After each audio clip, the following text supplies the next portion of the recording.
আজকে ঈদ গাদিরের দিন আমরা এখানে কুইজ প্রোগ্রামের আয়োজন করেছি। ইসলাম ও আহলে বাইত কুইজ। সাধারণত ইসলাম কুইজ হয়, কিন্তু সেখানে আহলে বাইতের জিকির হয় না। কিন্তু আমাদের এখানে ইসলামের উপরে অন্যান্য বিষয়ে প্রশ্ন থাকবে এবং আহলে বাইতের উপরেও প্রশ্ন থাকবে। আর গাদিরের কুমের থেকে ভালো কোনোদিন হতে পারে না এই আরম্ভ করবার। আর আমার আশা আছে যে এইভাবে এই কুইজ প্রোগ্রাম বিভিন্ন জায়গায় ছড়িয়ে যাবে, বিভিন্ন গ্রামে, বিভিন্ন জেলায় যেখানে আমাদের বীর ভাইরা আছেন।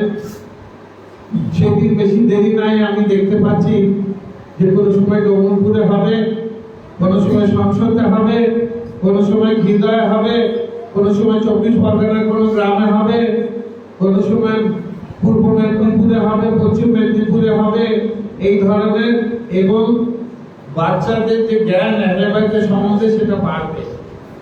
আর আমি নিজের বক্তৃতাতেও বলছিলাম যে এদের মনে যদি এইসব এই বয়স থেকে ঢুকে যায়, ভাবলেন আপনি 60-70 বছরের সাবমিট করে দিলেন, ওরা এই জিনিসটা আবার এর পরে যারা আসছে তাদের মধ্যে সেই জিনিসের যিনি ঢুকবে এবং এর চর্চা আরো হওয়া উচিত।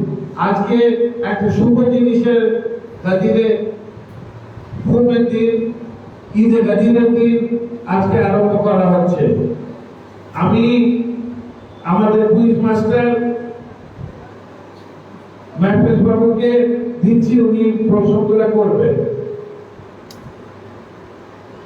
আজকে আমার প্রথম প্রশ্ন মকবুলের কাছে।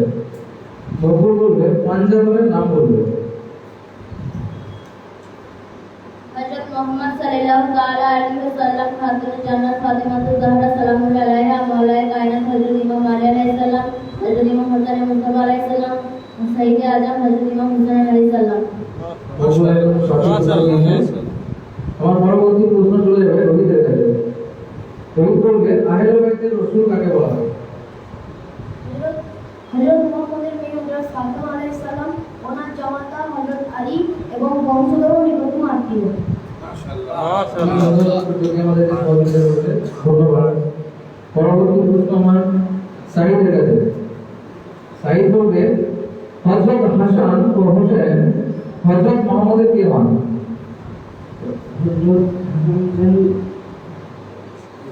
ওনার ভাই হন, দরিদ্র ভাই হন।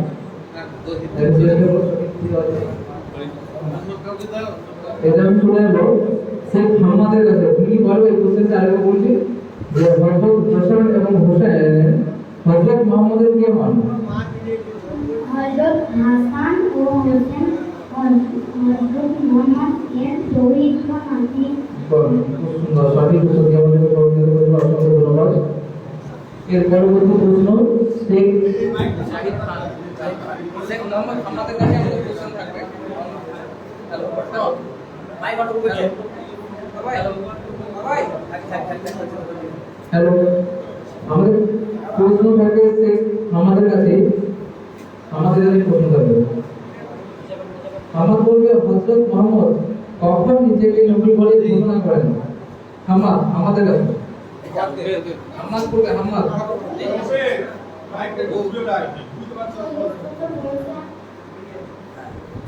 হ্যাঁ একদম সঠিক উত্তর। এরপর পরবর্তী প্রশ্ন বলবে জাহির খানের কাছে। জাহির খান বলবে হযরত আলীর তলোয়ারের নাম কি ছিল?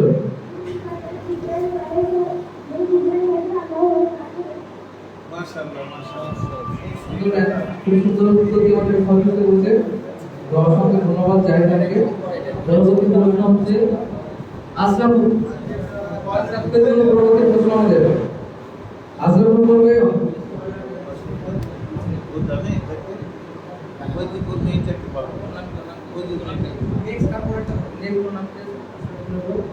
মুবারক।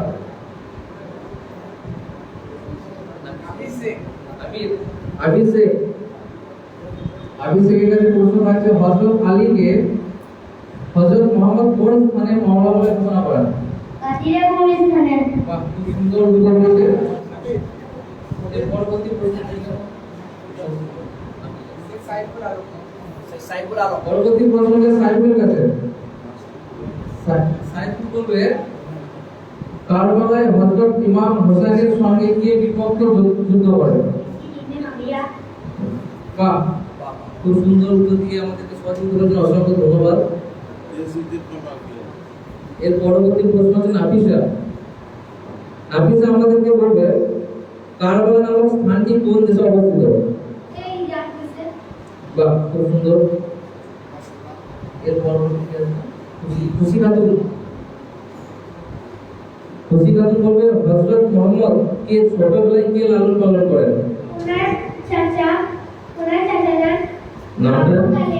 বাহ, মাশাআল্লাহ, খুব সুন্দর উত্তর দিয়ে সহযোগিতা করার জন্য অসংখ্য ধন্যবাদ। এরপর আমরা পরবর্তী ক্লাসে নিয়ে চলে যাব।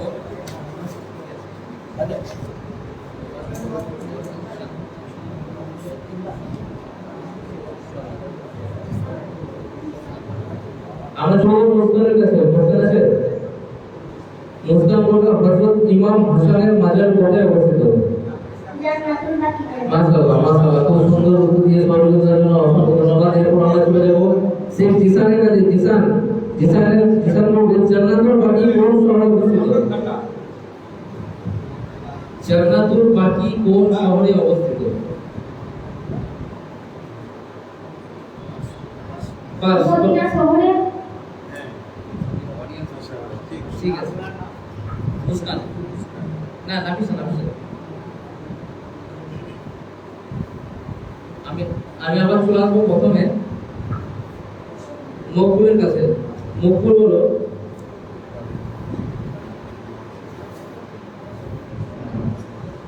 আমি মকবুলকে বলবো যে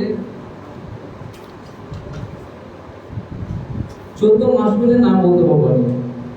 हजरत मोहम्मद सल्लल्लाहु ताला अलैहि वसल्लम, हजरत फातिमा सलामुल्लाह अलैहा, हजरत इमाम अली अलैहिस्सलाम, हजरत इमाम हसन अलैहिस्सलाम, हजरत इमाम हुसैन अलैहिस्सलाम, हजरत इमाम ज़ैनुल आबिदीन अलैहिस्सलाम, हजरत इमाम मोहम्मद बाकर अलैहिस्सलाम, हजरत इमाम जाफर सादिक अलैहिस्सलाम, हजरत इमाम मूसा काज़िम अलैहिस्सलाम, हजरत इमाम अली रिज़ा अलैहिस्सलाम, हजरत इमाम मोहम्मद ताक़ी अलैहिस्सलाम, हजरत इमाम अली नाक़ी अलैहिस्सलाम, हजरत इमाम हसन अस्कर अलैहिस्सलाम, हजरत इमाम मोहम्मद मेहदी अलैहिस्सलाम।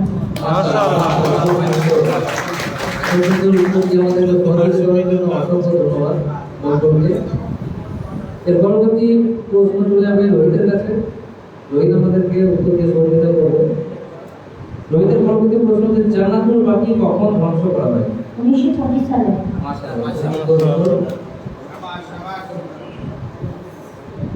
পরবর্তী কোশ্চেন আজকে আমাদের সাইদের কাছে। শাহিদ বলবে হযরত আলীর মাজার কোন শহরে অবস্থিত? ইরাক দেশের মাজার শহরে। মাশাআল্লাহ, মাশাআল্লাহ, খুব সুন্দর উত্তর দিয়েছেন। শেখ হামাদ আলীর কাছে প্রশ্ন চলে যাবে। হামাদ আলী বলবে জান্নাতুল বাকি কোন শহরে অবস্থিত? মদিনা শহরে অবস্থিত।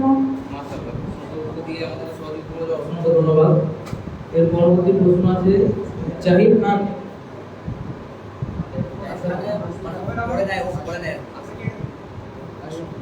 পরবর্তী প্রশ্ন চলে যাবে আশরাফের কাছে। আশরাফ বলবে খাজা বাবার মাজার কোন শহরে কোথায় অবস্থিত?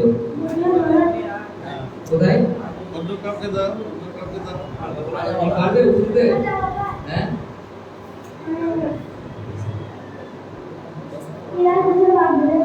পাস। পরবর্তী কে আছে? মোবারক কাছে যাও। মাইক নিয়ে মোবারক কাছে। ভারতের আজমিরে। বাহ, মাশাআল্লাহ, খুব সুন্দর উত্তর।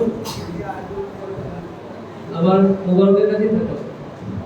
মোবারকের প্রশ্ন হচ্ছে বলো আমরা মুর্শিয়া যে পড়ি সেই মুর্শিয়া আমরা কেন পড়ি? মুর্শিয়া হলো শোকগীতি। হযরত ইমাম হুসাইনের শোক পালন করার জন্য শাহাদাত স্মরণ করা হয়। সুন্দর উত্তর দিয়ে সহযোগিতা করার জন্য অসংখ্য ধন্যবাদ। এরপর চলে যাবো আবিরের কাছে। আবির বলো বড় পীর সাহেবের মাজার কোন শহরে অবস্থিত? ইরাক দেশের বাগদাদে। মাশাআল্লাহ, খুব সুন্দর। এরপর চলে যাবে সাইফুল। সাইফুল বলবে রাসূলুল্লাহর মাজার শরীফ কোথায় অবস্থিত? রাসূলুল্লাহর মাজার শরীফ কোথায় অবস্থিত? চীনা শহরে। মাশাআল্লাহ, খুব সুন্দর উত্তর দিয়েছে।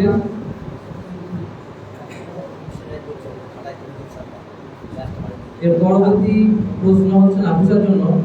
নাফিসা বলবে হযরত ইমাম হোসেনের ঘোড়ার নাম কি ছিল? আরেকবার বলুন তো। মাশাআল্লাহ, খুব সুন্দর দিয়েছে। এর পরবর্তী প্রশ্ন হচ্ছে খুশি খাতুন। পরবর্তী প্রশ্ন হচ্ছে খুশি খাতুনের জন্য। খুশি বলবে পবিত্র কোরআন শরীফে কতগুলি পারা আছে? পবিত্র কোরআন শরীফে মোট কতগুলি পারা আছে? 5। পরবর্তী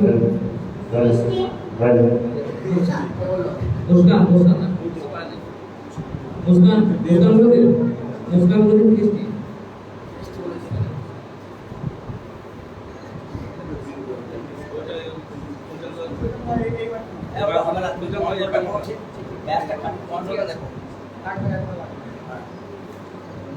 আমরা আবার ফিরে যাবো খুশির কাছে, মুস্কানের কাছে ফিরে যাবো। মুস্কানের পরবর্তী প্রশ্ন হচ্ছে ইসলামী পঞ্জিকাকে কি বলা হয়? মাশাআল্লাহ, খুব সুন্দর উত্তর দিয়েছে। এরপর জিসানের কাছে যাবো। জিসান বলবে হিজরি পঞ্জিকা কখন থেকে শুরু হয়?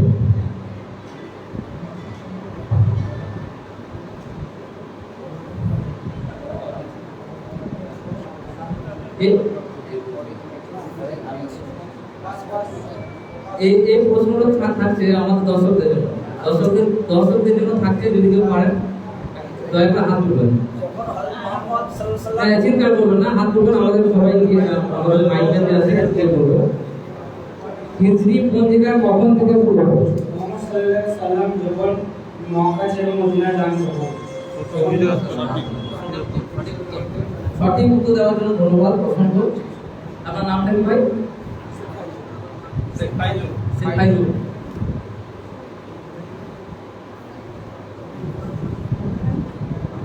আমাদের আবার প্রশ্ন দিয়ে আসছে মকবুলের কাছে। মকবুল আমাদেরকে বলবে কত হিজরি সনে কারবালার যুদ্ধটি হয়? 61 হিজরি সনে। মাশাআল্লাহ, সঠিক উত্তর দিয়ে সহযোগিতা করার জন্য অসংখ্য ধন্যবাদ।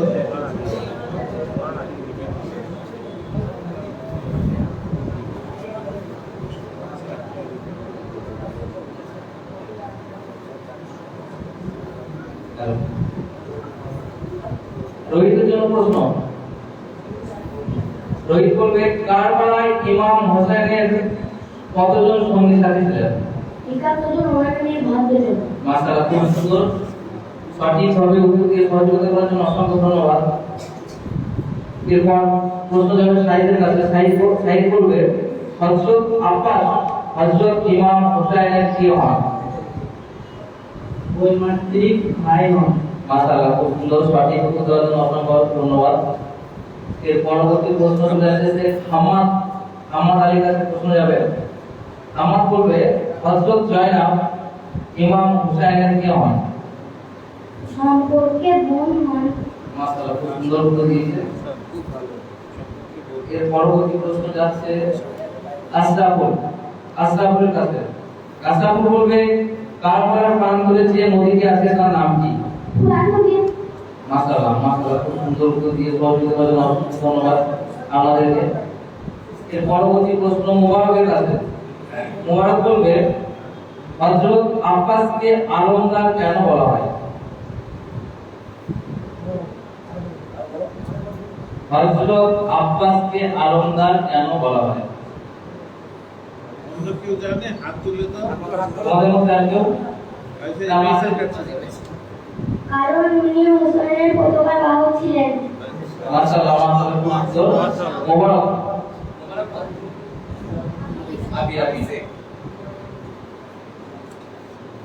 পরবর্তী প্রশ্ন আমার আবিরের কাছে যাবে। আবির বলো কারবালার যুদ্ধে যে শিশু শহীদ হয়েছিলেন ওনার নাম কি?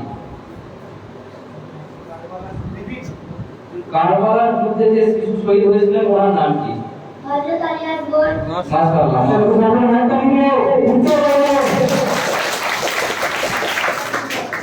এর পরবর্তী প্রশ্ন সাইবুল বলবে প্রত্যেক বছর পৃথিবীর বড় সমাবেশ কোথায় হয় এবং কেন? কারবালায় আরবাইনের জন্য। মাশাআল্লাহ। এরপর নাফিসার জন্য প্রশ্ন হচ্ছে উহুদের যুদ্ধে নবীজি কোন চাচা শহীদ হয়েছিল? উহুদের যুদ্ধে নবীজি কোন চাচা শহীদ হন? পারবেন? খুশি খাতুন পারবে? মুস্কান পারবে? হযরত হামজা। মাশাআল্লাহ, খুব সুন্দর।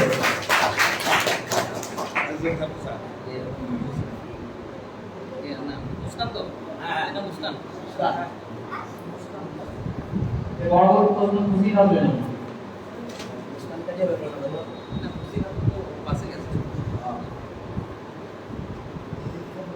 খুশি খাতুনের প্রশ্ন হচ্ছে হযরত হামজার লাশ থেকে কে কলিজা চিবিয়ে খাওয়ার চেষ্টা করেছিল?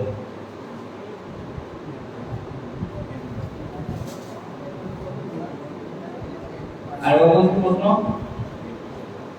হযরত হামজার লাশ থেকে কে কলিজা চিবিয়ে খাওয়ার চেষ্টা করেছিল? বাস এটা অনেক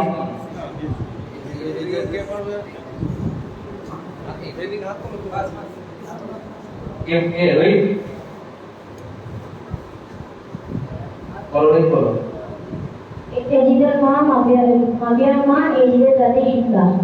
মাশাআল্লাহ, খুব সুন্দর উত্তর। আমাদের আবার প্রশ্ন চলে আসবে মকবুলের কাছে।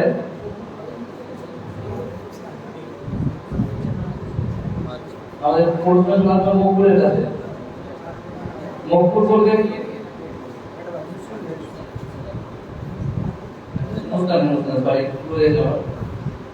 মুস্তান বলবে সাতাশে রজব দিনটি কি হিসাবে পালিত হয়?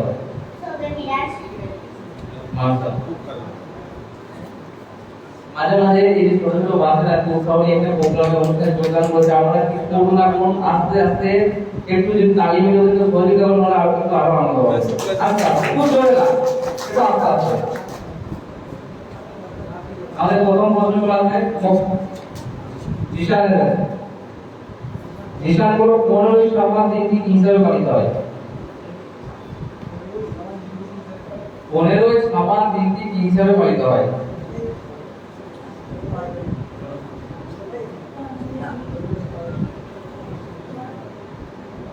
মকবুলের কাছে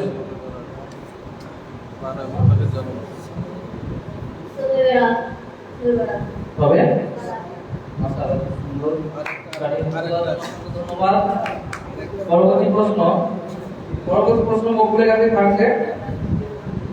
মকবুল বলবে তাজিয়া কোন জিনিসের প্রতিচ্ছবি? হযরত ইমাম হুসাইন আলাইহিস সালামের মাজারের প্রতিচ্ছবি।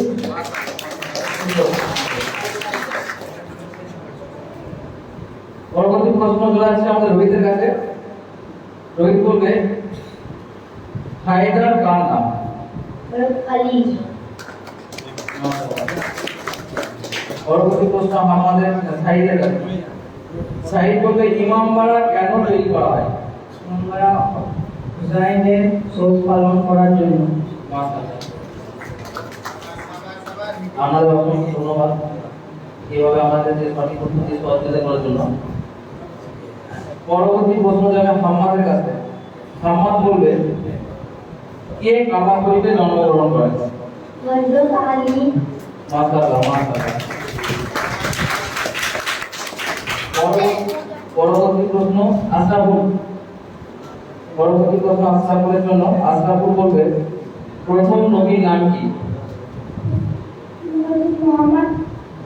না, হযরত আদম। হ্যাঁ সঠিক। প্রথম নবী বলবেন তারপরে সজ্জা করেছে। পরবর্তী প্রশ্ন মোবারকের কাছে। মোবারক বলবে পৃথিবীতে আল্লাহ পাক কত নবী পাঠিয়েছেন? 1,40,000। মাশাআল্লাহ।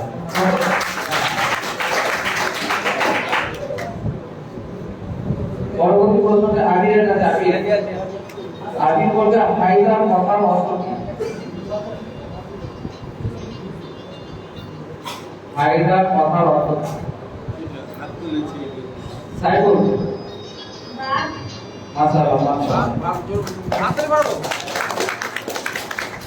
সাইবুলের কাছে আমার পরবর্তী প্রশ্ন থাকছে হযরত মুহাম্মদের উত্তরাধিকারী নাম কি? এই সাইবুলের কাছে মাশাআল্লাহ।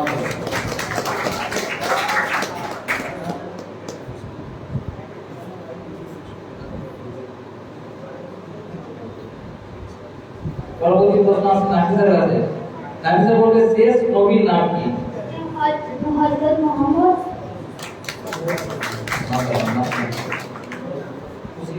খুশি খাতুনের জন্য প্রশ্ন থাকছে কোন ব্যক্তি সর্বপ্রথম ইমাম হোসেনের শোক পালন করেন? খুশি খাতুন নাম পারলে বলে দাও।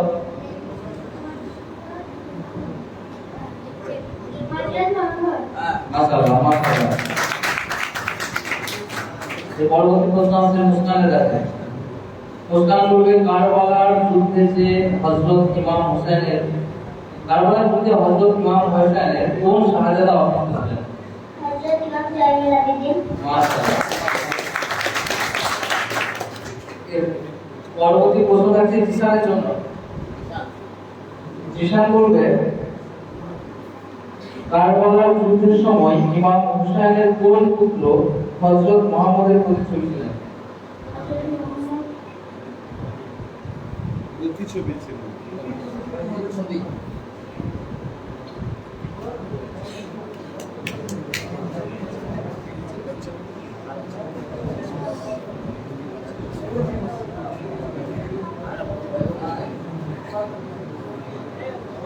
এটা আমাদের দর্শক বাচ্চা দর্শকদের জন্য থাকলো প্রশ্নটা।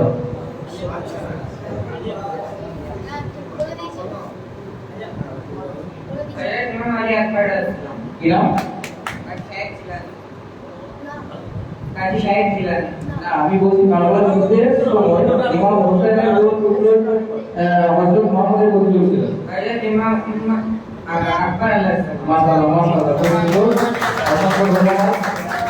আপনার নামটা ভাই? হ্যাঁ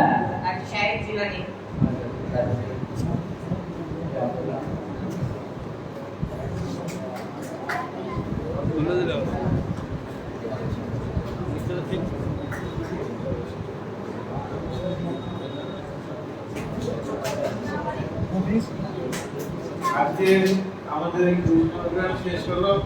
গতবার ছিল 50টা আমরা প্রশ্ন নিয়ে এদের তৈরি করেছিলাম, যারা খুব ভালো এরা মনে করেছে। এগুলা সব প্রশ্ন এক দুটা বাচ্চা এগুলো ভুলে গেছে, বাচ্চাদের মধ্যে হয়, কিন্তু একটা আগমন হয়েছে একটা ভালো জিনিসের। এই জিনিসটাকে আমাদেরকে এগিয়ে নিয়ে যেতে হবে, আর একটা ব্যাকমার্কেট কুইজ করতে হবে। আমার ইচ্ছা আছে একটা বই আকারে এটাকে বার করবো, পরে আরো তথ্য দিয়ে ভিতরে আরো প্রশ্ন দিয়ে, এবং বিভিন্ন জায়গায় এর এইভাবে বাচ্চাটা কুইজ হবে। ঈদের সময়, 13 রজবের সময়। আর সব বাচ্চারা আরেকটা ওদের জন্য আমি একটা কথা তোমাদেরকে বলবো, যে তোমরা যে আজকে অংশগ্রহণ করেছো বাচ্চারা, তোমরা সব কিন্তু ফার্স্ট এখানে ফার্স্ট সেকেন্ড থার্ড কেউ নাই। তোমরা এখানে অংশগ্রহণ করে এই যে মনে করেছো এইসব প্রশ্ন, এগুলো কিন্তু মনে রাখবে, ভুলে যেও না।